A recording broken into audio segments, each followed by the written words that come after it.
is the first piece from the Carnegie Hall Royal Conservatory Achievement Program, and it's from their first book, which is the preparatory level. I will give a link in the description box below where you can purchase these. I think that this is a great course to take students on a comprehensive level of how to play the classical guitar. I'm going to cover all of the pieces in the book. I'm going to have a performance piece at the beginning and then just give you some very short, easy tips on what you need to do to play these pieces nicely. So, without any further ado, let's get to it. Okay, now for this piece, the first thing you want to make sure you can do well is to play the melody in a very nice legato manner. So go ahead and just plant your thumb anywhere and just play through the melody with the correct fingerings that are in the book.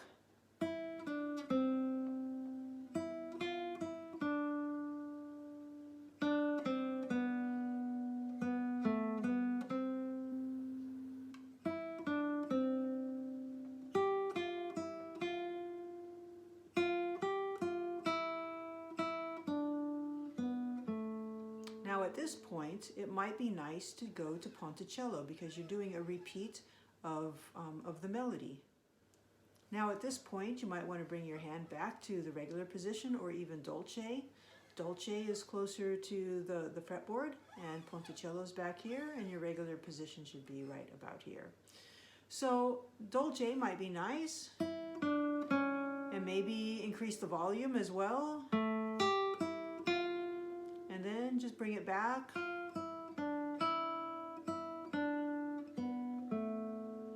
Okay, so make sure you can play your melody nicely, legato, and with the correct fingerings, and making sure that your fingernails are nicely shaped and filed and buffed so that you get producing a nice sound. Okay, now let's address what the thumb is going to do in the piece. Go ahead and start with your thumb on the 5th string because that's the first note that the thumb needs to play, and that way you're already preparing the string that you need to play. So middle, index, middle, and then thumb.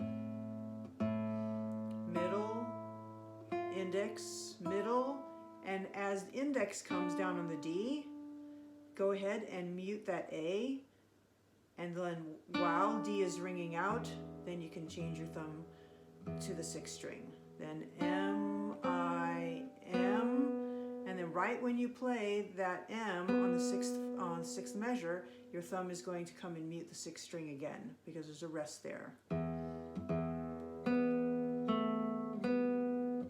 Now I'm going to put my thumb on the 5th string that's coming next, and as I do that, I'm muting the 6th string, and there just happens to be a rest there, so that's what you want to do. So this is ringing out, and then your thumb, the back of my thumb back here is touching the 6th string. And then right when I play the C, my thumb is again going to come down on the 5th string because that's the next note I'm going to play, but there's also a rest as I play the C. Now here, there is a rest as I play the F for the bass note the A I just played. And the next bass note is a D, so it works perfectly just to let the backside of my thumb touch the 5th string to mute it. Now as I play that A, I'm going to touch the D that I just played in the previous measure because there's a rest here. So, and then I play 6, and I need to now also rest on 6. So, sorry, so I need to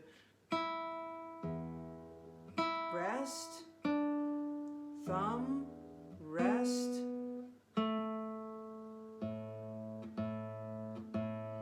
Now here is a nice change the color, so you can come back and play a little Ponticello here.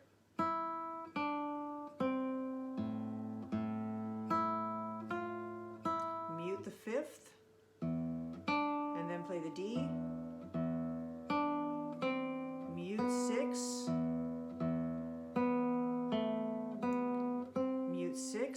nicely with the back of the thumb. And then maybe move back to dolce here.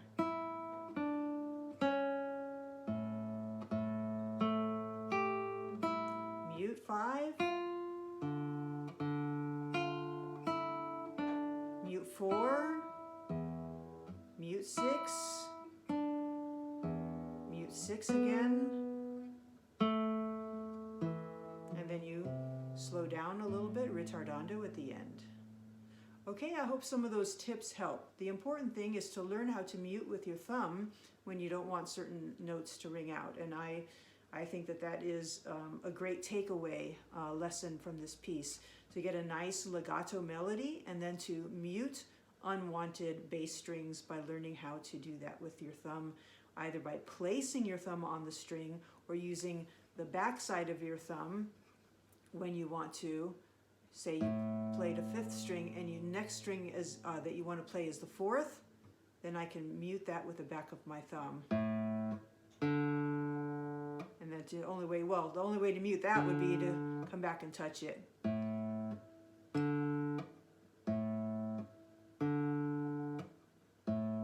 So you can practice doing that, just muting again here, or muting with the back side of your thumb when you go to play the 5th string.